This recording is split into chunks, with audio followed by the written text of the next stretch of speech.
안녕하세요. 오늘은 사이언스 과목 중에서 우리 학생들이 가장 힘들어하는 AP 피직스 공략법에 대해서 한번 알아보겠습니다. 제가 학생들한테 AP 피직스에 대해서 한번 물어보면 거의 다 모든 학생들이 이름만 들어도 토할 것 같다고 얘기해요. 네. 왜 그러냐면 전략 없이 AP 피직스를 전부 다 공부를 하려고 하다 보니까 너무 방대하고 어렵고 하게 되는 거거든요. 근데 오늘 제가 말씀드린 설명을 한번 들어보시면 AP Physics를 5점 맞는 것이 그렇게 어렵지 않다는 것을 알게 되실 겁니다. 한번 보시죠.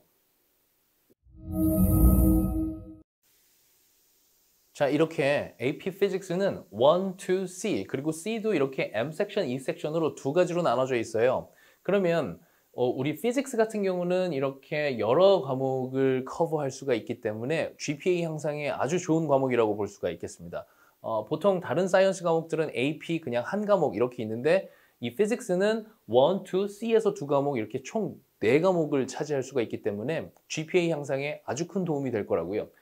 자세히 한번 보면 AP Physics 1 같은 경우는 3시간 시험에 객관식 50문제, 주관식, 서술형 주관식입니다. 그게 5문제 해서 3시간짜리 시험이고요. 그러니까 3시간짜리 시험이다 보니까 집중력을 많이 요하고 사실 학생들이 많이 힘들어하긴 합니다. 그리고 AP Physics 2 같은 경우는 얘도 똑같이 3시간 시험인데 FRQ가 그러니까 Free Response 주관식이 한 문제 적죠. AP Physics 1하고 2는 알지브라 베이스이기 때문에 그렇게 많이 어려운 수학적인 계산이 나오지 않고 피직스에 관련된 어떤 정의적인 문제라든지 개념 파악 이런 문제들 위주로 나온다고 생각하시면 되고요. 피직스 C 같은 경우는 수학적으로 계산도 좀 많이 하고 이제 뭐 그런 이제 엔지니어링 가려고 하는 학생들은 피직스 C를 많이 들어주는 게 좋다. 이렇게 보시면 되겠고 제가 아까 말씀드렸듯이 피직스를 전부 다 커버할 수 있는 학생은 AP 개수를 많이 테이크할 수 있기 때문에 굉장히 많은 도움이 된다. GPA 향상에 많은 도움이 된다. GPA 향상에 AP 과목 개수가 많으면 어떤 장점이 있는지는 제가 다른 동영상들에서 많이 설명을 해드렸기 때문에 설명의 동영상 한번 참고하시면 될 것 같습니다.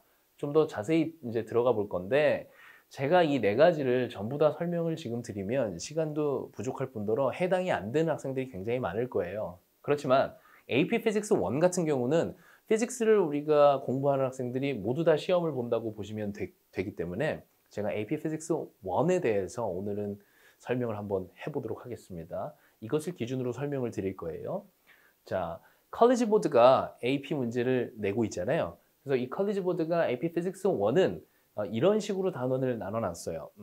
약간 마음에 안 드는 부분도 있지만 제가 보기엔 그래도 꽤나 잘 나눠놨습니다. 그래서 유닛이 1부터 이렇게 10까지 나눠져 있다고 보시면 되고요. 제가 이걸 기준으로 한번 설명을 해보도록 하겠습니다. 보시면 AP Physics 1은 Multiple Choice Question하고 Free Response Question 이렇게 두 가지로 크게 나뉘는데요. 우리 MCQ, 요거는 줄여서 이제 MCQ라고 하는데 MCQ 같은 경우는 50문제 90분을 주게 되고요. 그 다음에 FRQ 같은 경우는 이 밑에 있는 걸 FRQ라고 부르는데 FRQ 같은 경우는 5문제 90분입니다. 이 보면 5문제 90분? 굉장히 적은 문제 수인데 90분이나 주나 이렇게 생각을 할 수 있겠지만 문제가 많이 복잡하고 한 문제당 소 문제들이 들어가 있기 때문에 절대적인 5문제라고 보시면 안 되고 문제가 많다는 거 이제 아시면 되겠고 제가 여기다가 별표를 쳐놓은 이유는 FRQ가 굉장히 학생들이 어려워하고요. 그리고 여기서 점수들을 많이 깎이기 때문에 우리가 5점을 맞는데 가장 큰 장벽이 된다고 할 수 있겠습니다. 그래서 이 FRQ에 대해서 이따가 좀 더 자세히 설명을 해보도록 하겠습니다. 보면 MCQ는 50문제라고 아까 말씀드렸고요. 그 다음에 FRQ는 5문제인데요. 스코어가 총 45점이 배점이 돼 있어요. 45점이 배정이 돼 있다 보니까 여기서 몇 개를 맞고 여기서 몇 점을 맞아야지 적당하게 5점이 되는지 모르는 학생들을 위해서 제가 여기서 설명을 좀 드릴 건데 제가 학생들을 계속 가르치면서 5점을 맞을 수 있는 가장 적정선을 한번 찾아봤어요. 그래서 보시면 MCQ 50문제 중에서 한 40문제 정도 맞추고요. 그 다음에 FRQ에서 45점 중에서 27점 정도만 맞아도 충분히 5점이 될 수 있습니다. 제가 학생들을 가르치다 보니까 적정한 수준을 좀 찾아본 건데요. 이게 50문제에서 40문제 맞추는 거? 별로 어려워 보이지 않죠. 그리고 45점 중에서 50점, 그러니까 절반보다 조금 더 맞는 점수예요. 27점은. 그러니까 어렵지 않을 것 같아요. 해서 이 종합인 5점이 그렇게 어렵지 않다는 것을 깨닫게 되거든요. 우리 학생들이 요렇게만 맞아도 5점을 맞을 수 있다는 사실을 알고 공부를 하게 되면 그렇게 많이 고통스럽지는 않다는 것이죠. 네, 그래서 요걸 한번 제가 보여드리겠고요. 5점을 맞기는 그리 어렵지 않다. 좀 더 자세하게 들어가 보면요. MCQ 같은 경우는 우리가 컬리지 보드에서 이런 식으로 제시를 해줬거든요. 이런 식으로 이런 퍼센티지로 문제의 출제가 될 거다. 보면 유닛 4하고 2하고 1 같은 경우는 퍼센티지가 이들 중에서 제일 높아요. 그 이유는 한 문제에서 어떤 유닛이 여러 개 복합적으로 나올 수가 있기 때문이거든요. 그러니까 에너지 파트, 지금 유닛 4는 에너지 파트는 모멘텀이랑 합쳐져서 나올 수도 있는 거고, 에너지 파트는 심플 하모닉 모션이랑 합쳐져서 나올 수도 있는 거고, 이 에너지 파트는 밑에 보시면 웨이브 앤 사운드랑 같이 나올 수도 있는 거고, 이런 식이라고요. 그러다 보니까 퍼센티지가 높다는 것, 그렇기 때문에 여기 퍼센티지가 높은 유닛들은 공부를 조금 더 열심히 심도 있게 해야 된다는 거, 이런 걸 알 수가 있겠죠. 네, 그래서 멀티플 초이스는 이런 식으로 쭉 공부를 하시되 이런 많이 나오는 유닛들을 뎁스가 깊게 공부를 하시면 되겠다 하고 넘어가시면 되고요. FRQ 같은 경우는 이제 이게 중요한 건데요. 뭐 실험 디자인하는 거, 그리고 뭐 여기 뭐 이런 식으로 나와 있잖아요. 이런 용어들 전혀 중요하지 않습니다. 이런 용어들은 그냥 지금 이게 컬리지 보드에서 그냥 나와 있는 거라서 제가 보여드리는 건데, 이런 용어들이 중요한 것이 아니라 어떤 식으로 전략을 짜고 예측을 해서 우리가 어떤 유닛을 좀 더 심도 있게 공부를 해야 되는지, 이것이 중요한 거거든요. 뒤에 보시면 FRQ에서 아까 제가 45점 만점이라고 했습니다. 문제 분포가 어떤 식으로 되어 있는지 보여드릴게요. 1번, 4번, 5번은 각각 7점씩 도합 21점을 배정받고요. 그 다음 2번, 3번에서는 각각 12점씩 24점에 해당을 하게 되겠습니다. 자, 보시면 제가 2번, 3번은 색칠을 좀 칠해놨는데 2번, 3번에서 아주 좋은 성적을 거둬서 24점을 맞게 됐다고 가정을 하게 되면 아까 제가 말씀드린 5점에서 몇 점을 맞아야 된다고 했죠? 27점 이상만 맞으면 돼요. 그러면 여기서 24점을 맞게 되면 3점밖에 차이가 안 나기 때문에 여기 나머지 1번, 4번, 5번 총 21점에서 3점만 더 맞으면 되는 거거든요. 그러면 사실 이런 학생들은 그냥 문제 풀 때 슬슬 놀면서 풀어도 1번, 4번, 5번은 3점 이상은 무조건 맞출 거기 때문에 아주 고득점을 할 수가 있게 돼요. 그러니까 2번, 3번이 배점이 많다 보니까 2번, 3번을 어떻게든 잘 맞추고 점수를 많이 가져가자. 부분 점수가 있기 때문에. 그게 중요한 포인트라고 보시면 되겠습니다. 우리 FRQ에서는 2번, 3번을 맞추는 게 포인트입니다. 보시면 AP Physics는 MCQ하고 FRQ 이렇게 두 개로 나눠져 있다 그랬죠? MCQ는 어느 정도 사지선다기 때문에 어느 정도 학생들이 맞추게 되고요. FRQ도 1번, 4번, 5번은 MCQ를 준비하는 만큼 공부를 하게 되면 어느 정도 커버가 되기 때문에 맞추는데요. 2번, 3번 같은 경우는 아주 길게 써야 되고 문제도 좀 복잡한 방식이고 하다 보니까 손도 못 대는 경우가 간혹 있어요. 그렇게 되면 이 24점을 전부 다 잃게 되는 겁니다. 해서 2번, 3번이 아주 중요하다는 것 말씀드리면서 다음 화면으로 넘어가 볼게요. 그래서 이제 어떤 식으로 제가 분석을 하는지 보여드릴 건데요. 자, 2015년부터 2019년까지 나온 유닛의 개수를 제가 한번 다 카운트를 해봤습니다. 2015년부터 조사를 한 이유는요. 2014년까지는 문제 유형이 다르고요. 2015년부터가 저희가 지금 보고 있는 문제랑 유형이 똑같기 때문에 2015년부터 자료 수집을 했고 2020년이 빠진 이유는 2020년 올해 시험이었는데요. 올해 5월의 시험은 실패한 시험이라고 대부분 많이들 생각을 하고요. 두 문제밖에 안 나왔고 그리고 막 소송도 걸려 있는 걸로 제가 알고 있거든요. 컬리지 보드에서 뭐 온라인으로 시험을 보다 보니까 치링 뭐 이런 문제도 있고 해서 2020년 데이터는 별로 쓸모가 없어서 넣지 않았습니다. 보시면 유닛 1 같은 경우는 4번이 나왔고 유닛 10 같은 경우는 무려 5번이나 나왔습니다. 얘가 제일 많이 나왔고요. 보면 유닛 3는 1번 나왔고 뭐 유닛 8도 1번 정도 나왔습니다. 이렇게. 그러면 여러분들은 이걸 보면서 어떻게 공부를 해야겠다고 생각이 드십니까? 자, 첫 번째, 좋아하는 유닛들이 따로 있으니 우리 FRQ에서 좋아하는 유닛들이 따로 있으니 거기를 집중적으로 공부해야겠구나 라고 생각이 드십니까? 아니면 이렇게 유닛 3이나 유닛 A처럼 문제가 조금 나온 유닛들은 앞으로 이제 나올 가능성이 많기 때문에 이렇게 조금밖에 출제가 되지 않은 유닛을 더 공부를 해야겠습니까? 이 둘 중에 어떤 방법을 취하겠습니까? 네, 이렇게 준비를 해서 둘 중에 하나의 방법을 골라서 공부를 하게 되면 둘 다 틀리게 되는 겁니다.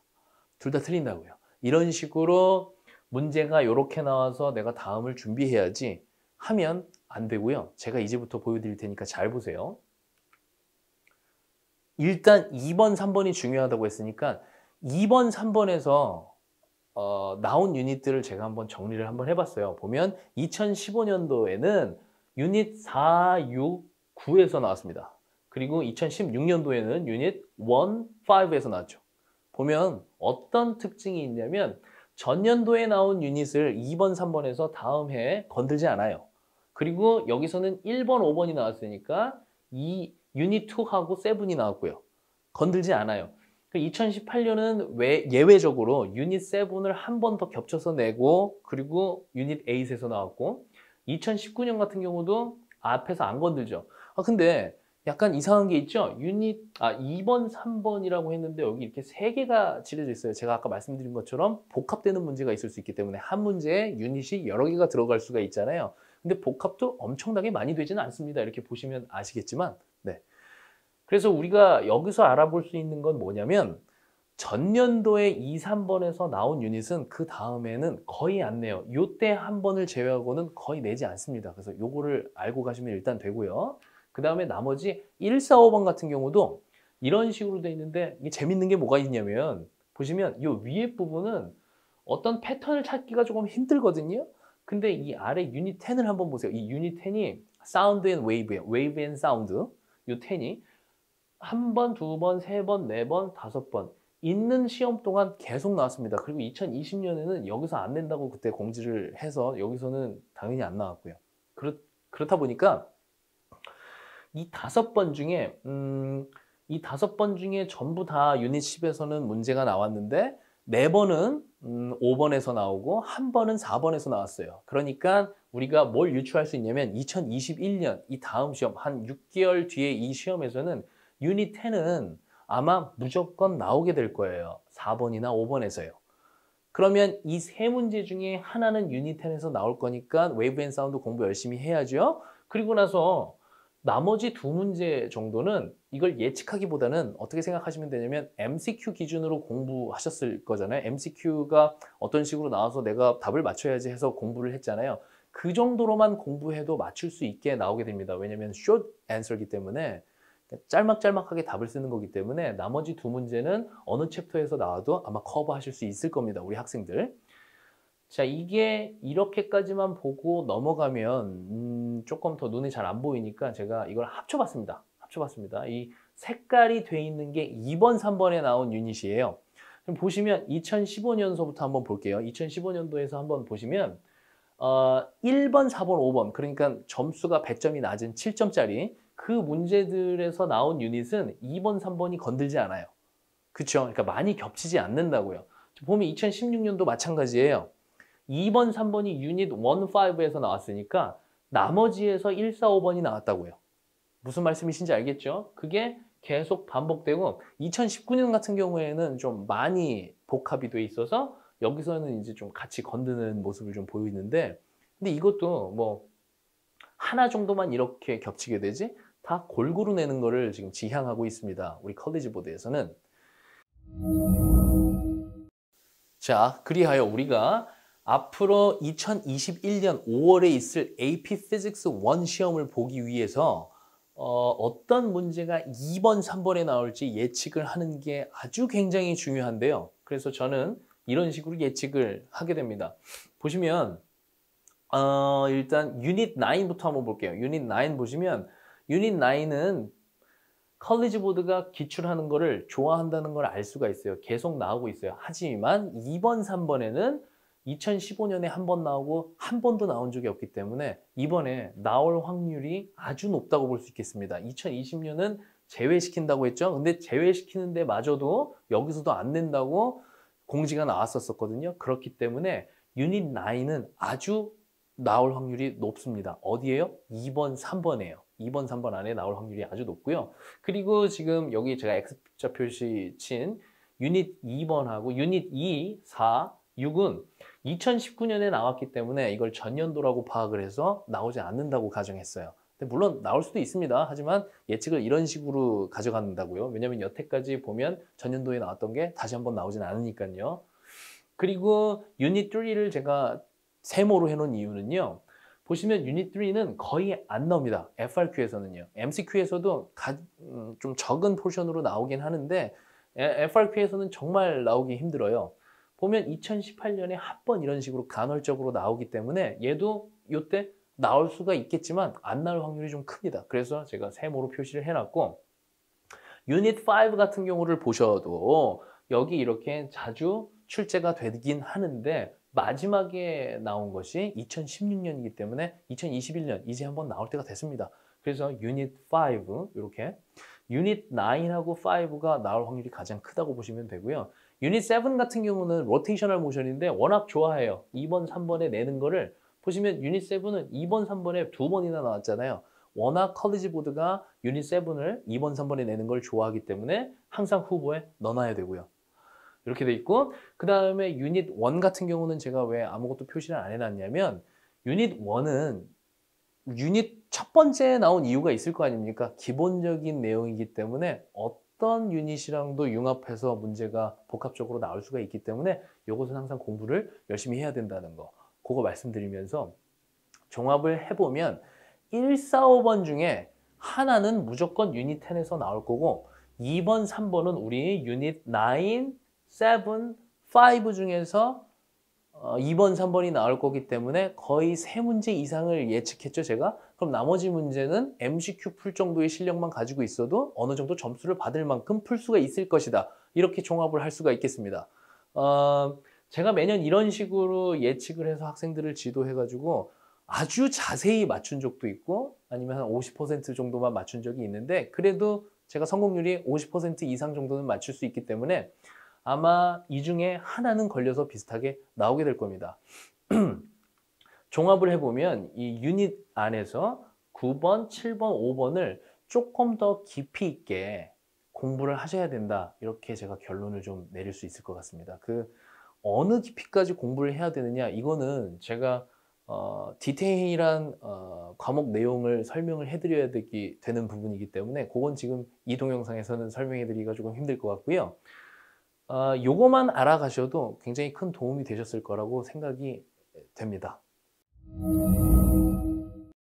자, 종합을 해보면요. 우리 AP Physics 1은 MCQ와 FRQ로 나눠져 있다. 5점을 맞기 위해서는 FRQ가 중요하다. FRQ 중에서 2번, 3번이 배점이 높기 때문에 그걸 맞춰야 된다. 2021년에는 이들 유닛이 나올 확률이 높기 때문에 이들 유닛을 좀 더 열심히 깊이 있게 공부해야 된다. 이렇게 정리를 하고 넘어가도록 하겠습니다. 그리고 이제 제가 항상 화면에다 이렇게 띄울 때 여기에는 저희 학원 이름을 띄워놓고요. 여기에는 솔풀이라는 로고를 제가 이렇게 띄워놓는데 요거에 대해서 궁금해하시는 분들이 많이 있으셔서 제가 그거 설명을 간략하게 한번 드려보면요. 현재 어떤 플랫폼을 보면 우리 학생들이 뭐 답을 찾거나 솔루션 이런 것들을 찾을 때 들어가서 사이트에서 답을 얻으려고 하면 돈을 내라고 떠요. 그러면은 우리 학생들이 그거를 달달이 얼마씩을 내면서 뭐 도움을 받곤 한단 말이죠. 그런데 우리 학생들한테는 얼마 크진 않은 돈이지만 그런 게 부담이 될 수가 있어요. 그리고 대부분의 학생들은 학교에서 내주는 숙제를 하느라고 많은 시간을 할애하기 때문에 따로 자기가 시험 대비라든지 뭐 운동이나 음악 같은 거 그런 것들을 하는데 제약이 많이 있게 되거든요. 그러다 보니까 숙제하는 시간을 좀 줄여주고 싶어서 어떤 게 좋을까 제가 생각을 하다가 이 플랫폼을 지금 개발 중에 있는데요. 학생들이 매스하고 사이언스 관련된 문제를 올리면 저희가 무조건 다 무료로 답을 해주게 되는 그런 서비스를 개발 중에 있습니다. 보시면 뭐 이런 식으로 매스하고 피직스, 사이언스에 관련돼 있는 이런 문제들을 여기다가 설치할 수도 있고 자기가 물어보면 저희가 24시간 내에 전부 다 답을 해줄 수 있는 전부 다 무료로 사용을 하게 될 수 있는 그런 플랫폼을 2021년이 오기 전에 저희가 첫 번째 버전을 퍼블리시 하려고 준비를 하고 있어서 요거를 많이 이용을 좀 해주십사 해서 항상 이 솔프를 제가 이렇게 띄워놓는다는 거 알아주시면 좋을 것 같습니다. 모두 무료이기 때문에 많은 이용을 해주셨으면 좋겠습니다. 그리고 저희 학원은 지금 현재 코로나19 바이러스 때문에 위험성이 크다고 생각을 해서 온라인으로 수업을 전면적으로 하고 있는데요. 지금 학생들을 이렇게 만나서 오프라인으로 수업하던 시간이 너무나도 그립습니다. 그래서 그 날이 빨리 오기를 바라면서 이 동영상 마치도록 하겠습니다. 감사합니다.